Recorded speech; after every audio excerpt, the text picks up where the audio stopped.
capítulo 2 de Efésios, ele fala do pecado para a salvação pela oração, pelo jejum, pelo dízimo, por vir na igreja, pelo monte que você subiu, pelo que, gente? Você já entendeu já, sim ou não?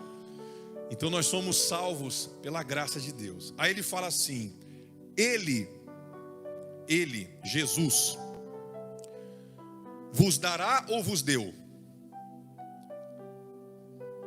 No futuro ou já no presente? Ele vos deu vida, estando vós mortos nos vossos delitos e pecados, nos quais andastes outrora, segundo o curso deste mundo, segundo o príncipe da potestade do ar, do espírito que agora atua nos filhos da desobediência. Olha isso, do espírito que agora atua nos filhos da desobediência, entre os quais também todos nós andamos outrora, segundo as inclinações da nossa carne, fazendo a vontade da carne e dos pensamentos. Olha que legal, fazendo a vontade da carne e dos pensamentos que ele fala. E éramos por natureza filhos da ira, como também quem? Os demais. Olhe para mim, gente.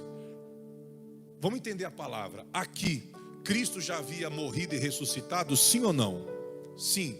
Aqui, eles já estavam debaixo da graça de Deus, no tempo da graça de Deus, sim ou não? Sim. Mas você repara que ele fala nos filhos da desobediência, e ele fala no presente, não é do passado. Ele fala assim: nós éramos filhos da desobediência, como os outros são hoje filhos da desobediência. Eu quero mostrar para você que mesmo no tempo da graça existem os filhos da desobediência. Quem são os filhos da desobediência? São os que não creem nessa graça, são os que não aceitam Jesus na sua vida como seu Salvador. Agora entenda uma coisa: quando eu falo aceitar Jesus como seu Salvador, eu não estou dizendo somente Salvador da sua alma, Salvador dos seus pecados, Cristo como Salvador da condenação, porque Ele não veio só te salvar do pecado e da condenação e do inferno, mas uma coisa da qual Cristo veio nos salvar foi de nós mesmos. Por isso que a Bíblia, além de chamar Jesus de Filho de Deus, também chama Jesus de quê? De Filho do homem. Jesus, quando ele se manifestou, ele cumpriu toda a lei, ele fez tudo que a lei exigia que ele fizesse. Ele pagou o preço pelos nossos pecados, nos livrou do inferno, da condenação e etc. Mas também durante os seus 33 anos e meio de vida, ele nos mostrou como devem ser os nossos comportamentos. Ele veio para nos mostrar o quanto o homem é orgulhoso, arrogante, ele é falho, ele tem uma inclinação para o mal, mas de que nós devemos olhar para ele e seguirmos o exemplo dele. Por isso que o apóstolo Paulo várias vezes, não só uma, mas várias, ele diz assim: gente, sede meus imitadores como eu sou de quem? De Cristo. Vou repetir, uma das coisas e das principais coisas que Jesus veio salvar o homem, foi salvar o homem dele mesmo. Não de Jesus, mas de si próprio, do próprio homem. Nos libertar. Por isso que hoje, quando a gente prega aqui, gente, olha para Jesus. Creia em Jesus. Não, gente, olhe para mim. Não olhe só para o Jesus Espírito. Não olhe só para o Jesus místico, religioso, celestial, angelical. Olhe para o Jesus homem. Olhe para o Jesus humano. Analisa quais foram os comportamentos, as atitudes do Jesus homem. O que ele fez quando foi tentado? Olhe para Jesus. O que ele fez quando esteve com fome? Olhe para Jesus. O que ele fez quando ele foi aplaudido? Olhe para Jesus. O que ele fez quando foi criticado? Olhe para Jesus. Vocês estão conseguindo entender o que eu quero dizer? Quem está entendendo? Porque mesmo pessoas vivendo hoje debaixo da graça de Deus, do amor de Deus, existem os filhos da desobediência. Existem os filhos da desobediência. E quem disse isso aqui foi o apóstolo Paulo. Então Jesus veio nos mostrar o quanto nós somos, por natureza, é por isso que ele fala, por natureza, ruins. Como que o homem desculpa falar a expressão, isso eu falo, o homem carnal, não o novo feito em Cristo, mas o quanto o homem é pecador, é pecaminoso, posso usar aqui as expressões aqui, gente? O homem, nós é nojento, a gente faz questão de umas coisas que, olha, gente, eu vou falar, e eu tenho vergonha de mim mesmo. Quando a gente olha para quem a gente é, para aquilo que a gente pensa, o que a gente faz, a questão, o valor que a gente dá para determinadas coisas, que depois você vai refletir, você fala, meu Deus, como é que eu pude ficar irritado, chateado, nervoso, isso, aquilo, outro, por causa do fulano, do ciclano, por causa disso, daquilo, oh meu Deus. Quando a gente vai num velório, embora seja um lugar de tamanha tristeza, mas é um lugar também de muita reflexão. A gente começa a analisar o que é a vida do homem. Quando a gente participa de um velório, de um idoso, alguém que faleceu por 70 e poucos, 80 e poucos, 90 e poucos, que a gente tem aquela consciência, a gente sente a dor, mas a gente sabe que já estava no fim da vida, na sua velhice, a gente sente a dor, a saudade, etc e tal, é uma coisa, mas quando você vai num velório, não sei quem já teve essa tristeza de participar de velórios de pessoas mais novas, você fala, olha, o que é a vida? Para a gente às vezes fazer questão de tantas coisas. Então quando a gente olha para o ser humano que a gente é, a gente percebe que realmente a gente deve cada dia, cada vez mais olhar para quem, gente? Jesus, porque ele não fez questão de nada, ele teve uma fé, uma visão, ele foi, sabe, completamente puro, santo, ele viveu de uma forma plena, total, ele não se importou, ele não vendeu a paz dele por troco de banana. Então quando a Bíblia fala, olha para Jesus, está dizendo isso. Quando você se vê, por exemplo, preocupado, meu Deus, está acabando arroz, o feijão, ai meu Deus, aquela conta, ai eu preciso pagar aquela água, aquela luz, aquele aluguel, ai está faltando dinheiro, ai porque o fulano ia pagar, não pagou. Olha para quem, Jesus? Olha para quem, gente? Olha para ele, gente. O que ele disse?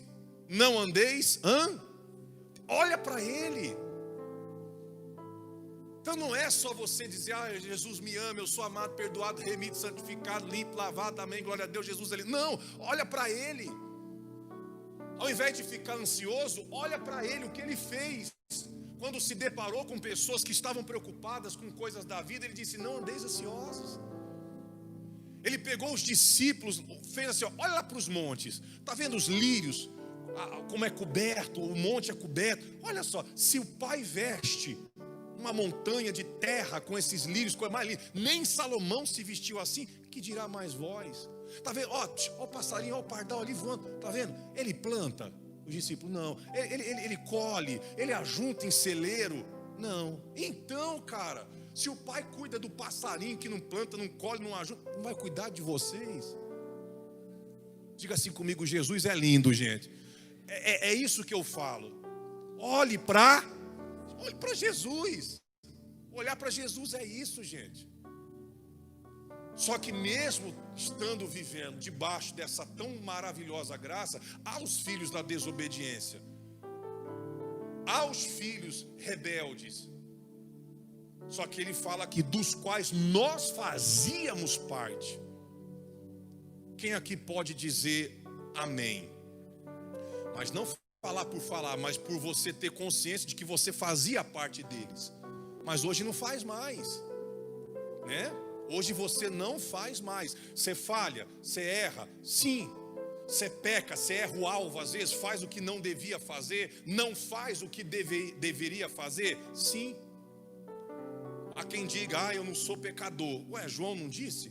O apóstolo João não disse lá? Aquele que diz que não tem pecado o faz mentiroso. Mas o pecado que a gente entende hoje é esse, é errar o alvo. Ou vai me dizer que você está debaixo da graça e você não fala o que não deve falar, você não pensa o que não deve pensar, você não faz o que não deve fazer. Quantos pecados, erros, falhas. Quando eu peço perdão nas minhas orações, eu falo, Senhor, perdoa as minhas falhas, meus pecados. Quer dizer, é às vezes que eu pensei algo ruim, às vezes que eu matei alguém. Matei é que eu digo que eu fiquei com raiva de alguém. Que Jesus disse que se você ficar com raiva do seu irmão, você matou. Eu já matei uma parte de vocês aí. Falo, Jesus, eu matei os membros, mas, né? Tem os membros que eu já matei. Já matei minha mulher um monte de vezes. Minha filha. Acho que só a minha mãe acho que não matei não. Ainda não. É isso. Você teve raiva, ainda que tenha sido por um momento, mas você ficou com raiva de alguém. Quem já teve raiva? Quem teve de raiva de alguém hoje? Para ser sincero, quem ficou com raiva? Aí, ó, matou. Já pediu perdão por você ter assassinado teu irmão? Então depois da ceia, antes da ceia, você pede. Então é isso. Já pensou alguma besteira hoje? Sim ou não? Quem já pensou? É nós. Quem já falou alguma besteira hoje? É nós também. Você pode não lembrar agora, mas pode ter certeza que você falou. Até em sonho, cara, tu já sonhou besteira? Até inconsciente. Então a gente fala, Senhor, ajuda-nos. Porque embora creiamos que somos uma nova criatura, estamos aqui, gente.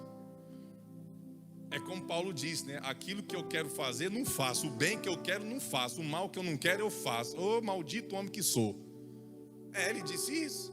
Porque ele fala o seguinte, eu creio que eu fui salvo pela graça de Deus, mas eu estou nesse corpo aqui, eu estou preso nele. Né? Então aqui a gente está sujeito. Continuando ele fala assim. Continuando ele diz assim, versículo 4. Mas Deus, sendo rico em misericórdia, por causa do grande amor que nos amou. Olha o motivo. Vamos ler o 4? Mas Deus, sendo rico em misericórdia, por causa do quê? Qual a causa? Mais uma vez eu deixo claro, por causa do grande amor que nos amou. Não foi por causa do dízimo que você deu, da oferta que você deu, não foi por causa do jejum que você fez, ou que os antigos fizeram na época, foi por causa do amor dele. O amor dele, o motivo de nós termos sido salvos foi o amor e misericórdia dele. Por isso chama-se graça. Amém? Por causa do grande amor com que nos amou, versículo 5, e estando nós mortos em nossos delitos, quer dizer, ele nos amou quando a gente estava morto nos delitos, nos deu vida juntamente com Cristo. Lê para mim. Pela graça sois salvos. E juntamente com ele nos ressuscitou e nos fez assentar nos lugares celestiais em Cristo Jesus, para mostrar nos séculos vindouros, no caso nós, a suprema riqueza da sua graça, em bondade para conosco, em quem? Sempre apontando para quem, gente? Cristo, porque Ele nos amou, porque em Cristo estamos em regiões celestiais, porque em Cristo para conosco, a bondade conosco, em Cristo, sempre deixando claro que todo o mérito pertence a quem? A Cristo. Só que aí diz assim, no versículo 8, porque pela graça sois salvos, mediante a fé, é um posicionamento de fé. E isto não vem de vós, é dom de quem? De Deus, não de obras, para que ninguém se glorie. Quando ele fala isto não vem de vós, ele está dizendo não vem por nada daquilo que você faça. Então a gente ainda tem hoje em dia alguns costumes antigos, e isso, Deus vê isso como algo natural por causa da nossa formação. A gente ainda tem alguns gatilhos de memória de como nós aprendemos o evangelho lá atrás, às vezes de achar-se merecedor de alguma coisa. Pode ver que às vezes a gente ainda quer contar uma vantagenzinha.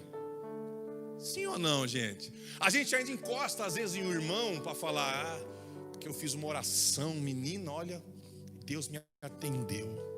Você quer dizer então que Deus te atendeu por causa da oração que você fez? Não, porque aconteceu um levante lá e olha, eu fechei o quarto, falei assim pro diabo: olha, diabo, você tem que sair. Eu não aceito, vou fazer um jejum. Aí no dia seguinte o levante acabou e você vai lá e fala: eu fiz um jejum, menino, olha, o demônio já caiu por terra na hora. Olha. Isso não nos isenta de fazer, de orar, de clamar, de se posicionar com fé. Amém? Mas gente, se liberta disso. Sabe aquelas pessoas que ainda têm aquele costume de chegar aqui no altar e colocar uma oferta e depois ficar falando, arrotando isso? Não, porque eu dei uma oferta, eu dei tudo, eu dei isso, eu dou o dízimo e perdi o emprego. Como é que pode? Como é que pode o quê? Tu nasceu com o quê? Você recebeu o quê? De quem te deu o quê, meu? Não é verdade, gente? Quem está conseguindo entender? Então, quando você se liberta dessa necessidade de mérito, cara, você transfere toda a honra e glória somente a quem? A Deus, a Jesus, ao que Ele fez. Só que você transferir a glória e o mérito para Jesus não te faz um acomodado na fé. Não te faz, gente, uma pessoa fraca na fé, uma pessoa indolente na fé, preguiçosa na fé. Pelo contrário, saber que você recebeu a coisa mais preciosa do universo, que foi tua salvação, tua comunhão com Jesus. Eu não sei você, mas a mim isso me constrange. Eu vou dizer de novo essa palavra. Isso me deixa extremamente constrangido. Diante de quem, pastor? Diante de Deus. Ao mesmo tempo que eu me sinto perdoado, amado, salvo, abençoado, eu me sinto constrangido. Constrangido, e esse constrangimento me move. Mas me move a quê? Me move a transferir esse amor, essa graça para todos quantos eu puder, com a maior força que eu puder, com a maior intensidade que eu puder. Diga glória a Deus, gente. Sabe quando você recebe algo e você fica procurando alguém para falar? É isso. Se você recebeu um dinheiro, você já fica feliz querendo, eu preciso contar para alguém. Se você recebeu uma promoção no trabalho, você quer contar para alguém. Se você ganhou um presente, uma roupa, uma calça, um celular, uma coisa preciosa, e você fala, eu quero postar, eu quero mostrar para alguém. Imagina quem recebeu a graça. Só a salvação, só da tua alma, só a eternidade com Jesus, só é besteira, né? Então esse constrangimento não é um constrangimento ruim, vergonhoso, eu fico com vergonha. A vergonha que eu falo, ela não é para o mal, mas ela é para o bem. Ela canaliza-se, ela se converge em querer disseminar, em querer compartilhar. Então, por mais falhas que a gente tem prazer em fazer, em falar. E tudo aquilo que envolve, sabe, essa transmissão da graça, a gente quer fazer parte de algum jeito. Por isso que existe igreja, uma estrutura ministerial, pastores, obreiros, voluntários, tias da escolinha, porque cada um quer mostrar Jesus, quer cooperar de alguma forma para que isso chegue em mais pessoas.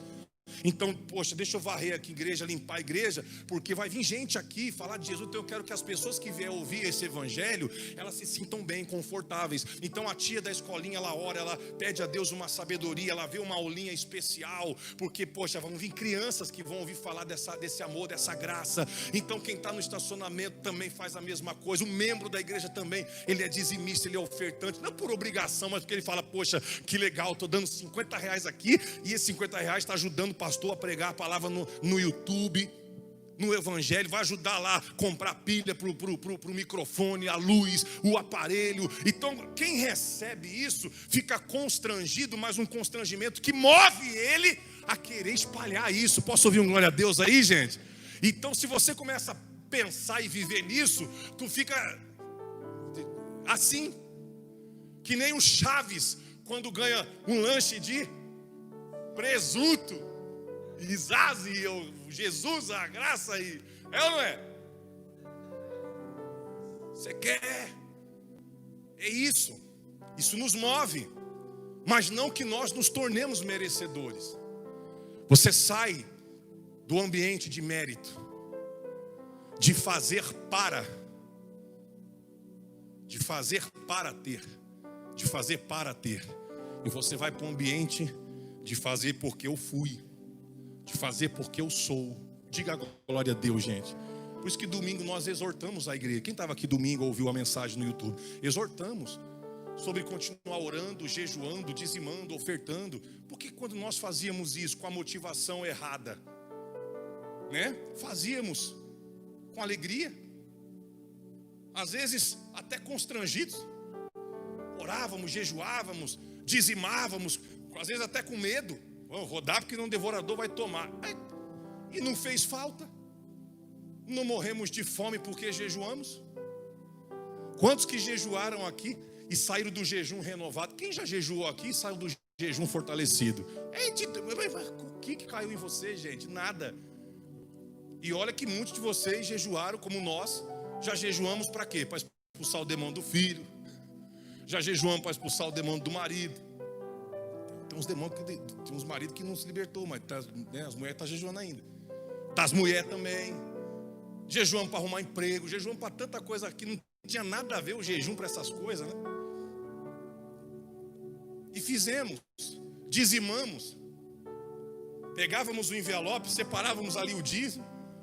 Ganhamos 100, dizimamos 10 reais. Vinha às vezes entregar no altar todo, porque tinha um dízimo. Voltava para o lugar olhando assim, cabeça. Tinha 10 reais no envelope. Uma alegria, fez falta? Por que vai deixar, cara? Aí ele diz assim, vamos lá, para encerrarmos. Versículo 10. Pois somos feitura dele, na verdade diz. Criados em quem? Em Cristo, Jesus, para o quê? Para as boas obras. Quais? As quais Deus de antemão, quer dizer, antes de tudo, preparou para que andássemos. Aí você fala, quais? Não, na boa, eu pergunto para vocês, quais? A que Cristo revelou. As que o Antigo Testamento falava, as leis. Claro que tem leis ali, a gente tem que diferenciar o que é lei, o que é estatuto, o que é mandamento, o que é coisas de Estado. Porque tem muita coisa ali, você pega o Antigo Testamento, leis lá, Números, Levítico, esses livros que falam da lei, tinha muitas coisas que eram sociais, né? Como lidar com fulano que pegou emprestado do ciclano e tal, leis estatais, leis como cidadãos, porque Israel se formava uma nação depois que saiu lá do Egito, já não era mais só Jacó, agora era Israel, era uma nação. Então para aquela nação havia uns estatutos, a gente tem que saber diferenciar tudo isso.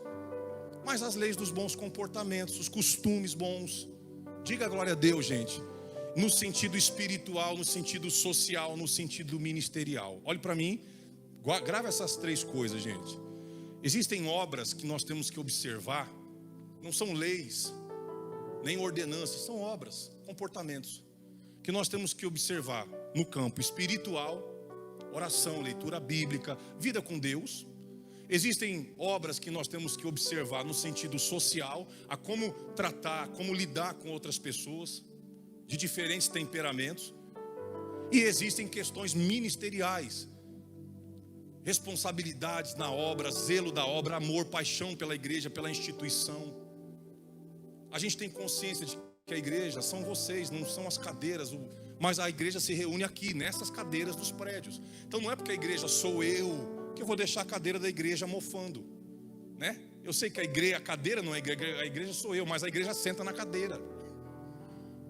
A igreja não é o chão, o piso, mas a igreja bota o pé em cima do piso. E eu não quero botar o pé em cima de um piso nojento, sujo. A igreja não são as paredes. Nem por isso que eu vou deixar a parede mofando, descascando. A igreja não é o banheiro, sim, mas a igreja usa o banheiro. Então não é por isso que eu vou deixar o banheiro podre. A igreja não são essas luzes, a iluminação. Nem por isso que eu vou deixar a igreja no escuro. Quem está entendendo? Então essas coisas a gente começa a observar, para que a gente não confunda uma coisa com a outra. A grande questão hoje, gente, é que muitas pessoas às vezes têm um evangelho e gostam do evangelho quando o evangelho ele é conveniente. Só que o evangelho ele não é só conveniente. O que é conveniente? É coisa que te agrada, é coisa favorável, né? Que te convém. O evangelho tem a parte conveniente, mas ele também tem uma parte divergente. E nós temos que atentar para isso. Jesus é Deus. Deus é amor. Só? Não é só amor. Jesus não é só amor. Então nós não podemos enlatar Jesus como se ele só amasse. Que aí eu vou estar sendo incoerente. Ele não é só isso. Ele é isso e mais muitas outras coisas. Diga a glória a Deus, gente. Ele é isso e mais outras coisas.